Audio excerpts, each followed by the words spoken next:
vamos a darle continuidad rápidamente para seguir este simposio. Entonces, por supuesto, también como dijo la doctora Pablo ahorita, lo pensé varias veces para poner el significado del cuidado paliativo,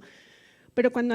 aún hay personas que al nombrar cuidado paliativo dicen, ay, pero ¿por qué los interconsultaron si él no está para morirse? ¿O por qué se los llevan a su hospitalización si no está tan malito? Entonces yo quiero también recordar que los cuidados paliativos son ese enfoque que mejoran la calidad de vida del paciente y que ayudan a mejorar esa calidad de su vida en todos los momentos, así como hablamos desde cuando llega el paciente oncológico desde el diagnóstico, que les aconsejamos que parte del soporte de atención está cuidado paliativo, psico-oncología, nutrición, los acompañamos desde el primer momento para poder ayudarles a llevar de la mejor manera esos síntomas físicos, psicosociales y espirituales que aparecen con la enfermedad. Entonces, pues a mí me llama mucho la atención que este tema del cuidado paliativo tiene mucho tiempo desde que iniciaron por el doctor Alexander Good, que intuitivamente, dice la historia, utilizó la aguja hipodérmica para poder ayudar a su esposa que estaba enferma de cáncer y poderle dar un alivio justamente, hasta el día de hoy, que realmente sigue siendo pues de uso desconocido en muchas áreas de la atención a pacientes. Creo que los que tenemos un poco de acceso a esta vía somos las personas que estamos justamente a nivel de cuidado paliativo y pocas de nuestras compañeras que están a nivel de hospitalización. Entonces, pues rápidamente recordar que la vía subcutánea es este tejido que también llamamos hipodermis, que está compuesto por vasos sanguíneos, capilares, tejido conectivo que le da una gran característica y muy pocos receptores de dolor, lo que nos ayuda a que haya un alivio de los síntomas que vamos a manejar a través de los medicamentos que ya hemos visto ampliamente a los médicos decir cuáles son esas indicaciones terapéuticas que vamos a dar, pero cómo las vamos a administrar. La vía subcutánea es una de las vías que nos ayudan mucho en manejo intrahospitalario y pues por supuesto en mayor proporción ambulatorio, pero inicialmente en cuidado paliativo siempre queremos que el paciente pueda estar en su casa con su familia, haciendo las actividades que hace regularmente, teniendo, nosotros decimos así, la mejor calidad de vida posible durante el transcurso de la enfermedad. Entonces, la vía de administración principal siempre va a ser la vía oral, pero pues hay algunas personas que por su patología, por los mismos síntomas, pierden la capacidad de tomar los medicamentos por vía oral, entonces la vía subcutánea es nuestra mayor aliada. Entonces, la característica que nos permite utilizar esta vía es que es muy sencilla, la técnica de administración o de inserción del catéter es muy sencilla, es eficaz y segura, nos permite usarla en el domicilio y no necesita que haya un personal especializado para poderla usar. Entonces, dando un entrenamiento a un cuidador, a un familiar, la pueden usar, pues, por supuesto, primero el paciente, pero dando este entrenamiento lo pueden hacer fácilmente en su casa. Esta vía nos proporciona una biodisponibilidad del 100%, muy efectiva, igual que la vía endovenosa, y nos aporta también una característica importante que es su capacidad de deformación y después de la absorción del líquido del medicamento, pues vuelve a su estado normal. Entonces, las indicaciones, como hablamos ahorita, es cuando un paciente ha perdido su vía oral para la toma de los medicamentos o que este medicamento que está tomando por vía oral no hace un gran control o un buen control de los síntomas. Entonces, ahí optamos por otro tipo de medicamentos. Algunos pacientes dentro del área hospitalaria también son, por ejemplo, de difícil acceso venoso. Entonces, la vía subcutánea nos da una garantía de poder administrar los medicamentos para el manejo de síntomas y la hidratación del paciente. Las indicaciones son para uso domiciliario y muchas veces nos ayudan en ambos niveles de atención, ambulatorio y hospitalario, en los pacientes que están en fin de vida. Las contraindicaciones realmente son muy pocas. La vía subcutánea es una vía muy segura y muy efectiva, entonces pues relativas puse no adherencia porque con una buena educación podemos ayudar a que el paciente pueda aceptar este tipo de indicaciones. Situación social, más por el tema si hay un cuidador, si el paciente se lo puede administrar, tiene la capacidad de hacerlo o no. Y pues condiciones propias del paciente que no permitan garantizar que la absorción del medicamento garanticen un efectivo manejo de los síntomas. Entonces, las ventajas, muchas, casi que todas,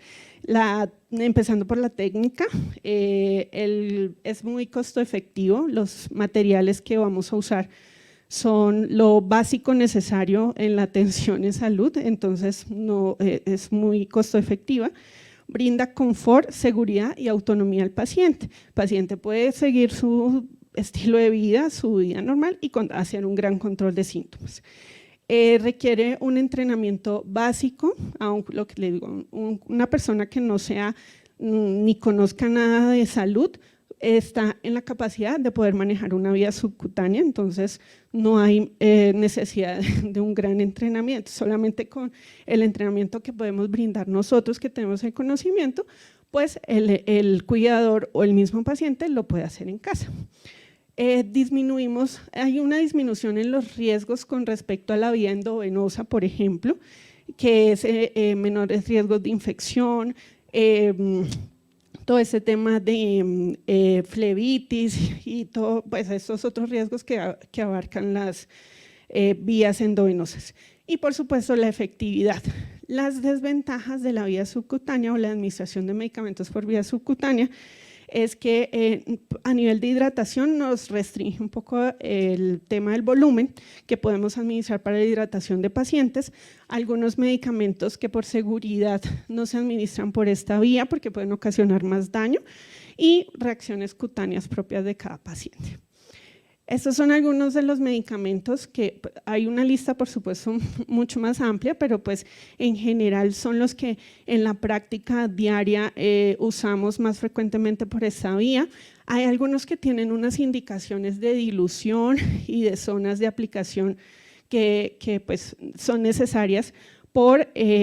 por ejemplo, en la ceftriaxona que nos toca diluirla en un volumen específico y administrarla en un tiempo también muy específico, pero pues para que se den una idea que hay pues varios grupos de medicamentos que se pueden utilizar, como hay unos que están realmente contraindicados. Voy a hablar del paracetamol, que me han preguntado que si ese se puede administrar por vía subcutánea y pues por ejemplo ese es uno de los que están totalmente contraindicados. Y a nivel de hidratación, entonces la hipodermoclisis, pues por supuesto es una técnica que usamos muy frecuentemente en los pacientes que están en fin de vida, que necesitan ese aporte mínimo necesario para sus funciones vitales y que lo podemos administrar por bolos o como infusión continua. En la literatura de pronto vamos a encontrar que podemos usar bombas de infusión a unas velocidades, unos volúmenes, hablan incluso de 3 litros al día de este tipo de soluciones, pero pues digamos que nosotros en nuestra práctica diaria habitual lo usamos frecuentemente en bolos para garantizar estas funciones mínimas del paciente. Y las zonas de inserción están en esta gráfica, Nosotros para hidratación sí tenemos como estandarizado, por decirlo así, que la zona infraclavicular tiene esas características específicas que nos aportan la seguridad de poder administrar grandes volúmenes de líquidos o los bolos que les mencioné anteriormente.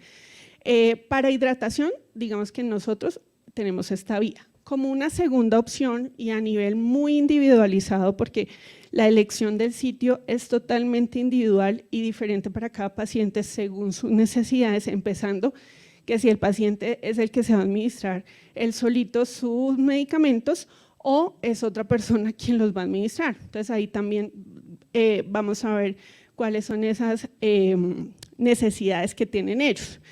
Y esas son las diferentes zonas que vamos a utilizar. Nosotros en Fundación utilizamos el catéter más chiquito que hay para la catéter para la administración de medicamentos.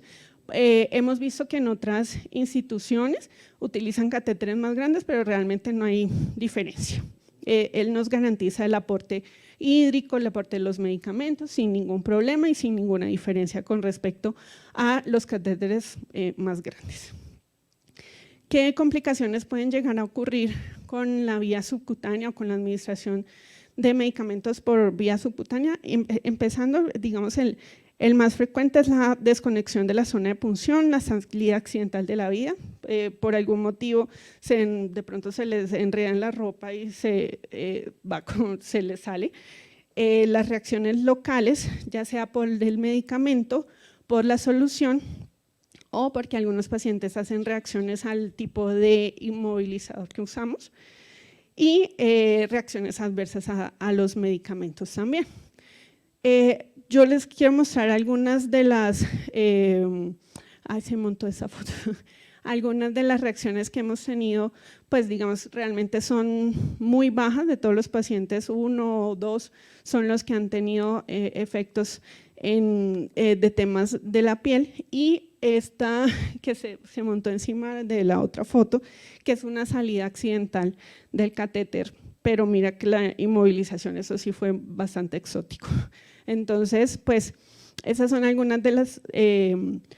complicaciones que pueden pasar con la vía subcutánea. Nosotros en la Fundación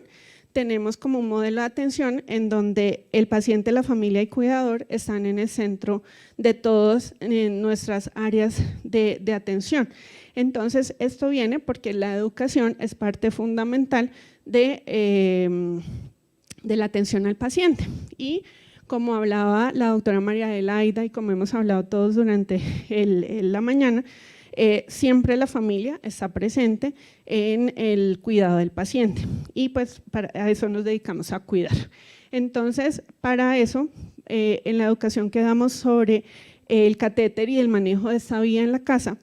primero tenemos que identificar cuáles son esas necesidades del paciente para saber cómo vamos a adaptar y tratar de, desde ese primer contacto, poder dar solución y abordar todos los temas o dudas que pueden llegar a aparecer en casa. Individualización desde la indicación, desde saber qué medicamento vamos a administrar, desde el área que vamos a elegir para colocar el catéter,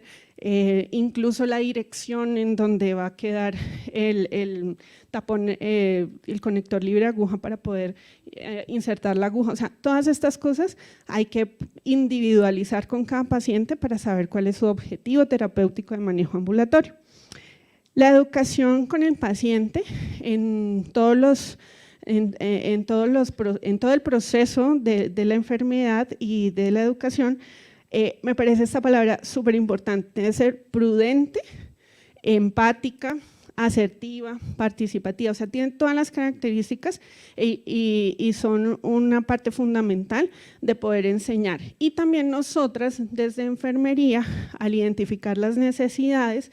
también adaptarnos a que el paciente nos entienda qué es lo que nosotros queremos transmitir, para así poder disminuir riesgos de complicaciones en la casa. Esta es un apoyo que tenemos nosotros, que son folletos educativos en los cuales enseñamos con los cuales enseñamos a los pacientes y donde está como toda esa información resumida de cómo es ese manejo de catéter subcutáneo en casa. En este folleto también está o sea, les enseñamos cómo vamos a administrar y la dosis que vamos a administrar de los medicamentos, porque pues el catéter justamente es para poder administrar los medicamentos. Entonces son dosis que tenemos que enseñarle al paciente de cómo administrar para garantizar que no vayan a administrar más, que nos entiendan perfectamente que una cosa son los miligramos, otra cosa son los mililitros de la jeringa, el tamaño de la jeringa que necesitan usar en la casa, porque no es lo mismo utilizar una jeringa de 1 o utilizar una jeringa de 3 centímetros. Entonces, todas estas son las particularidades que dentro de la educación que nosotros damos al paciente y cuidador son supremamente importantes. Traje 3 estudios que más o menos respaldan, son estudios realmente recientes, respaldan toda esa información y toda esta efectividad y eficacia que tiene el catéter subcutáneo como parte del apoyo terapéutico que tiene el paciente en el ámbito hospitalario y ambulatorio. Y, por ejemplo, este que habla de las características del empleo de la vía subcutánea para la administración de medicamentos en pacientes en cuidado paliativo, realmente lo que nos concluye es que mejora la calidad de vida y el confort del paciente. ¿Por qué? Porque el paciente prioriza estar en su casa con control de síntomas, porque puede hacer su vida lo más normal posible. Otro estudio que dice que compara la vía subcutánea con la vía endovenosa en cuanto a complicaciones y pues efectivamente la vía subcutánea es mucho más segura e igual de efectiva que la vía endovenosa y disminuye totalmente los riesgos comparados a infecciones y además que el procedimiento, como les decía anteriormente, es básico. Lo traje porque también a nivel de pediatría, pues nosotros dentro de este equipo hemos tenido solamente un par de experiencias de catéter subcutáneo en paciente pediátrico. Participé en una de paciente neonatal y pues obviamente, por supuesto, la efectividad fue muy buena, ayudamos a controlar los síntomas y el paciente estuvo en su final, en este caso se utilizó en este paciente en fin de vida y nos fue súper bien. Entonces, a nivel de paliativo pediátrico, como hablaba la doctora María Adelaida, las patologías son mixtas, entonces el control de los síntomas en los pacientes pediátricos también varían, pero sobre todo lo que prima en todos los pacientes es el dolor, entonces pues es uno de los síntomas que más se tratan. Y como decía al inicio, en la historia que todavía aún sigue siendo desconocida, pues este estudio respalda, en la vía subcutánea, este estudio respalda totalmente que el personal médico no conoce aún de la vía subcutánea o si la conoce no sabe qué indicaciones tiene, qué medicamentos se pueden administrar. Y algo particular de esta encuesta que hicieron a médicos generales y especialistas es que a pesar de que estos médicos han tenido en algún momento de su trayectoria contacto con pacientes paliativos, pues desconocen realmente de la vía subcutánea. Para concluir, creo que traje estas experiencias de pacientes que creo que es la conclusión perfecta de todas las indicaciones, los beneficios de toda esa efectividad que hemos hablado. Y pues voy a leerles 2 experiencias de pacientes que tienen la vía subcutánea o que tienen manejo de sus síntomas en la vía subcutánea en casa. Entonces un paciente nos dice que realmente poder tener el catéter subcutáneo permite un mejor manejo del dolor. El efecto del medicamento es mucho más rápido y notorio al aplicarlo a través del catéter subcutáneo comparado con la vía oral. En lo personal, tener un catéter subcutáneo y poder aplicar el medicamento por esta vía ha mejorado ostensiblemente mi calidad de vida y me ha permitido sentir la eficacia del medicamento para el dolor. Y el siguiente paciente se extendió un poquito más, pero la idea también es la misma, contarles que para los pacientes realmente su calidad de vida mejora teniendo una vía por la cual administrar un medicamento que controle sus síntomas, que les permita continuar sus actividades diarias lo más normal posible y este me llamó mucho la atención porque sí me habló de algo malo, pero para él lo malo es tener que cubrirlo para el tema de su aseo personal y el tema de que si se le cambia o se le tapa, tener que trasladarse hasta la institución de salud a que se lo tengan que cambiar. Pero la conclusión de este paciente dice: mi experiencia es la más gratificante en el uso del mismo, ya que me ha permitido reducir bastantes efectos secundarios de la medicina tradicional de pastillas. La eficacia del medicamento subcutáneo es 100% más alta. Y él lo compara con las pastillas que se estaba tomando anteriormente. Entonces, pues eso era lo que quería compartirles y contarles que para nosotros en general, no solo para enfermería, cuidar es un arte hasta el final. Gracias.